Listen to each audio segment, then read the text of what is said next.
Lotus పాండ్లో YSRTP అధినేత YS Sharmila అందుబాటులో ఉన్న పార్టీ ముఖ్య నేతలతో అత్యవసర సమావేశం ఏర్పాటు చేశారు. కాంగ్రెస్ పార్టీలో విలీనం, భవిష్యత్తు కార్యాచరణ గురించి కీలక సమావేశం నిర్వహించారు. ఈ సమావేశానికి మీడియాను అనుమతించలేదు.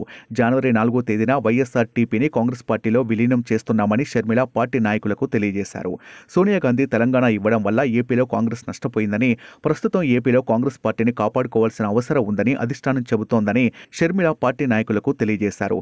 ఏపీ పీసీసీ చీఫ్గా ఉంటే పార్టీకి లాభం ఉంటుందని కొందరు పార్టీ నాయకులు షర్మిలకు చెప్పినప్పటికీ కాంగ్రెస్ పార్టీని కాపాడాల్సిన బాధ్యత మన మీద ఉందని వైఎస్ షర్మిల తెలియజేసినట్టు ఆ పార్టీ నాయకులు తెలియజేశారు.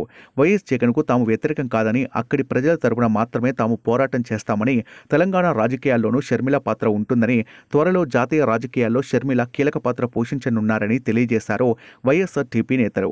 భవిష్యత్తులో కాంగ్రెస్ పార్టీ షర్మిలకు రాజ్యసభ సభ్యురాలిగా నియమిస్తారనే సమాచారం మాకు ఉన్నాయని, స్టార్ కాంపెయినర్గా అన్ని రాష్ట్రాల్లోనూ ఆమె పర్యటిస్తారని, తెలంగాణలో షర్మిలను నమ్ముకున్న నేతలకు నామినేటెడ్ పదవులు ఇచ్చేలా అధిష్టానంతో చర్చిస్తామన్నారు ఆ పార్టీ నేతలు.